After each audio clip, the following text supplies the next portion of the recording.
Good morning to you. It's so Good nice to see you Yeah. after. How long has it been? It's been a couple of years. Has it been a couple of years? Well, Maybe 2 years, I think. Last time probably was in March when I was on set, right before. And you were worried, if I remember.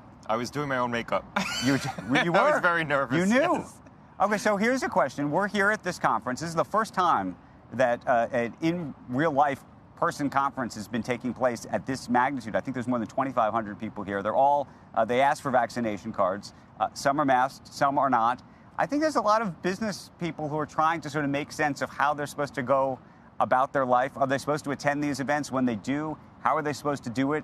And as we've discussed, you know, some people have, you know, unvaccinated children at home, some don't. And so, you know, you're not supposed, I don't think you can begrudge certain people over other people about how they want to approach it. So what's the Gottlieb family doing? I think a lot of the residual anxiety people feel about going to work, going to settings like this is that they're vaccinated, but they're worried they'll get an infection, it'll be asymptomatic or mild, and they'll bring it back into the home to their unvaccinated children. I think once children start to get vaccinated, some of that anxiety will be alleviated, and people will have to figure out what risks they're willing to take. This is a safe venue in the setting of COVID. I mean, you're in a low prevalence environment in New York City right now. They're requiring vaccination. They used a very big venue so they could space people apart. So they've taken steps to try to make this a safer environment. We're going to have to learn how to live with this. This is going to become an endemic virus, and we're going to have to learn how to assimilate, you know, daily risk into our lives.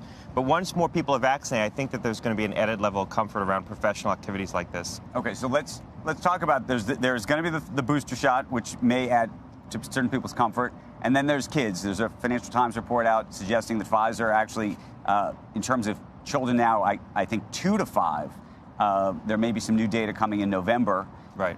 And then prior to that, hopefully between 5 and 12, what's your, if you're looking at a calendar right now, for the average family in America that has kids between 5 and 12, let's say, when do you think that they're going to have an opportunity? Well, the 5 to 11, so 12 and above is authorized. It's the adult dose. The 5 to 11 is a 10 microgram dose. So it's basically 1/3 the current dose, but the same vaccine. Pfizer's going to have data on that by the end of September, and they're going to be able to file with the FDA very quickly. So if FDA does a 4-week review, there's the potential that could be available before the end of October, early November. If FDA does a 6-week review, it'll slip into November. Hopefully the FDA does a positive review of the file, but it's going to be ultimately up to FDA whether or not that gets authorized. With respect to the vaccine for younger kids, 6 months to 4 years, more likely you're going to have data end of November, so that's going to slip. It could potentially be something that becomes available in 2021, again, depending on how long the FDA review is and what the data shows. But that's a little further off. But 5 to 11 could be available by around Halloween. And do you think that changes the equation for businesses that have said, you know what, we're not doing in-office until January 22? I think a lot of the rationale around that was there's a view, at least on their calendars, that maybe by then kids will get covered, third boosters will be done.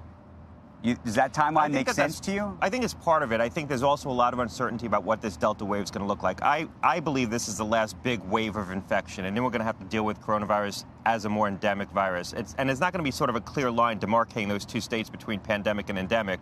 This is going to evolve into a constant threat.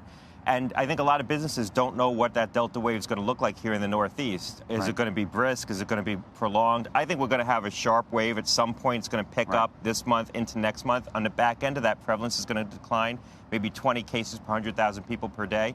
And I think in that kind of an environment, it's going to feel safer to return to more activity. But the vaccinating kids is a part of that. I think it's going to give people more confidence to go back into the office. Joe's got a question for you back in the studio.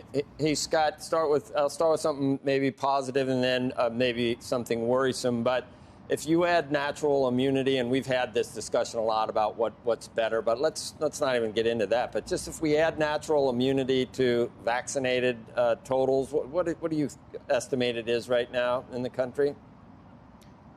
Yeah, look, I think first of all, it's not uniform across the country, but I think nationally it's much closer to a level where you're approaching some semblance of herd immunity. Not true herd immunity where this stops circulating entirely, but a level of immunity where you're going to see case rates start to decline pretty dramatically. You're seeing that already in the South. So 75% of it. 75 or it's probably higher than 80. probably higher than 80% of people have some form of immunity, either from prior infection or from vaccination, because you have 75% of adults over the age of 18 have been vaccinated with at least one dose, 76 actually. Most of them will complete the series. Then of the remaining 25%, we know at least a third of them have had COVID, probably more than that, because probably the people who are unvaccinated are overrepresented by people who have had COVID. So you add another 15% to that, you're at 80, you're at 85% easily. So I think that we have more immunity in the population than what we're fully measuring.